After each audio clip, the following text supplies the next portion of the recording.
రాష్ట్రంలోని 1,00,000 మంది అంగన్వాడీలకు కూటమి ప్రభుత్వం ఇచ్చిన హామీలను తక్షణమే అమలు చేయాలని ఐఎఫ్టీయూ డిమాండ్ చేసింది.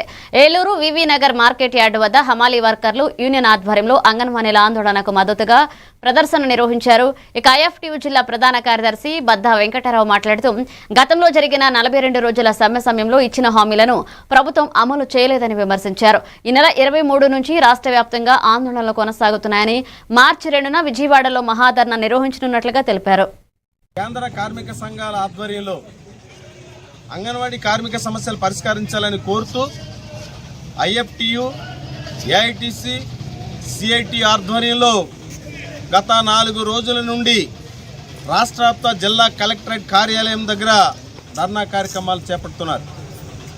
గతంలో జగన్మోహన్ రెడ్డి గారి ప్రభుత్వంలో అంగన్వాడీ కార్మిక సమస్యలు పరిష్కరించాలని కోరుతూ 42 రోజుల సుదీర్ఘ పోరాటం చేసినటువంటి చరిత్ర అంగన్వాడీ కార్మిక వర్గానికి ఉంది.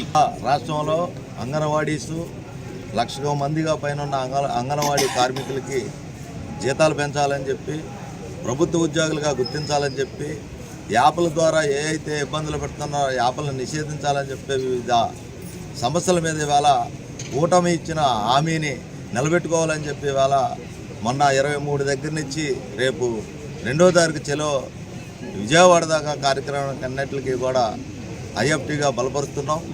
కార్మికుల సమస్యలు ఎవరైతే అంగన్వాడీ కార్మికులు ఉన్నారో ఆ కార్మికుల సమస్యలు ఖచ్చితంగా కూటమి ప్రభుత్వం పరిష్కరించాలని చెప్పి, అలాగే ఇవాళ యార్డామాలి వర్కర్స్ యూనియన్ ఆధ్వర్యంలో ఐఎఫ్టీ అనుబంధం యార్డామాలి వర్కర్స్ యూనియన్ ఆధ్వర్యంలో వాళ్ళకి సంపూర్ణ మద్దతు